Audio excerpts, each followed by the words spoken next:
عليكم ورحمة الله وبركاته। ওয়ালাইকুম আসসালাম ওয়া রাহমাতুল্লাহ।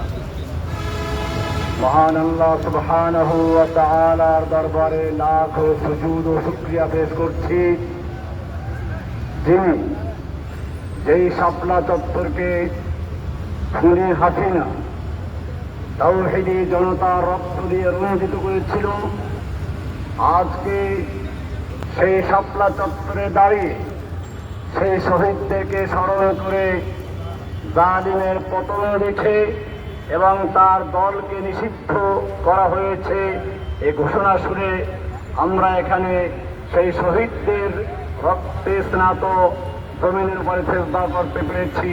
এজন্য বলি আলহামদুলিল্লাহ।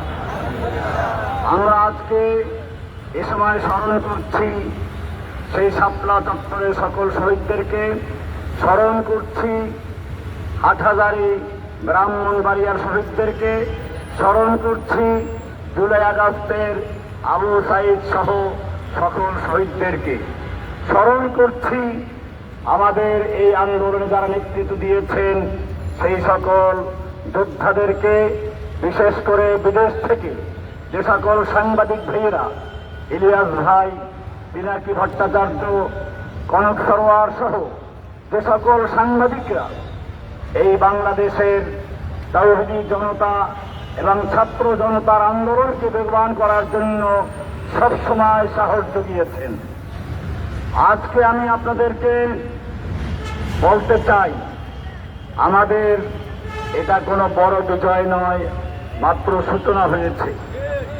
যেই পথে হাসিনা পালিয়েছে, স্বৈরাচার পালিয়েছে, যেই পথে আওয়ামী লীগ নিষিদ্ধ হয়েছে, ইনশাআল্লাহ সেই পথেই আমাদেরকে এদেশ থেকে সকল বাতিল মতবাদকে বিদায় করে ইসলামের বিজয়কে ছিনিয়ে আনতে হবে ইনশাআল্লাহ। আমরা নিস্তব্ধ হব না, আমরা নীরব হব না যতক্ষণ পর্যন্ত বাংলার জমিনে আল্লাহর কোরআনের বিধান কায়েম করতে পারব না।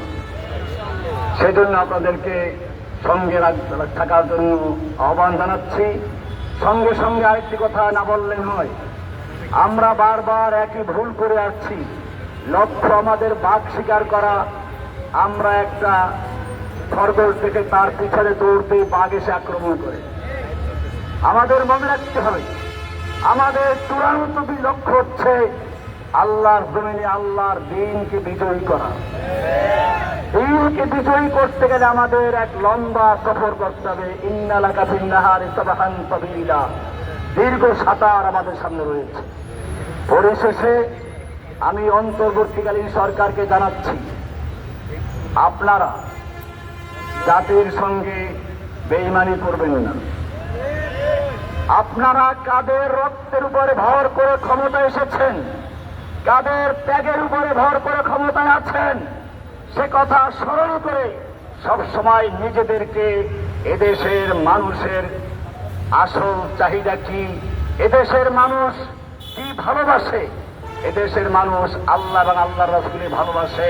সুতরাং আল্লাহ এবং আল্লাহর রাসূলের সাথে যারা অবমাননা করবে, আল্লাহর দ্বীনের সঙ্গে যারা বেয়াদবি করবে, আল্লাহর কোরআনের বিধানকে যারা চ্যালেঞ্জ করবে, খবরদার তাদেরকে আপনারা কোনো প্রশ্রয় দিতে যাবেন না। তাহলে কিন্তু এদেশের তাওহীদি জনতা আপনাদের ক্ষমা করবেন না। আমরা আপনাদেরকে আরো বলতে চাই, আমরা যখন জেলে ছিলাম এই সরকার ক্ষমতায় বসে বলেছিল সকল মামলাগুলো প্রত্যাহার করবে, কিন্তু আমরা কি দেখতে পেলাম? আমরা দেখতে পাচ্ছি আওয়ামী ফ্যাসিস্ট সরকার যেরকম ভাবে আমাদের জামিনের পরে আবার স্টে করে তারপরে জামিন স্থগিত করে রিঅ্যারেস্ট করত, বর্তমানে আবার সেই খেলা শুরু হয়েছে। আমি বর্তমান সরকারকে বলবো, আজকের হাসিনা যেভাবে নিষিদ্ধ হয়েছে, হাসিনার দল যেভাবে নিষিদ্ধ হয়েছে, হাসিনার সেই 13 সাল থেকে শুরু করে 24 সাল পর্যন্ত যত মামলা রয়েছে সমস্ত মামলা বাতিল করে যারা জামিনে আছে তাদেরকে সম্পূর্ণ মুক্ত করে দেওয়া, আর যারা এখনো কারাগারে আছে তাদেরকে কারাগার থেকে ফ্রি করে দেওয়ার জন্য জোর দাবি জানাচ্ছি। আমরা আল্লাহ সুবহানাহু ওয়া তাআলার দরবারে আবার শুকরিয়া আদায় করছি। আমরা সকলেই কয়েকবার দুরূদ শরীফ আল্লাহুম্মা সাল্লি আলা মুহাম্মাদ ওয়া আলা আলি মুহাম্মাদ কামা সাল্লাইতা আলা ইব্রাহিম ওয়া আলা আলি ইব্রাহিম ইন্নাকা হামিদুম মাজিদ। اللهم اعز الاسلام والمسلمين اللهم انصر الاسلام والمسلمين اللهم انصر من نصر دين محمد صلى الله عليه وسلم واجعلنا منهم اللهم اخذل من خذل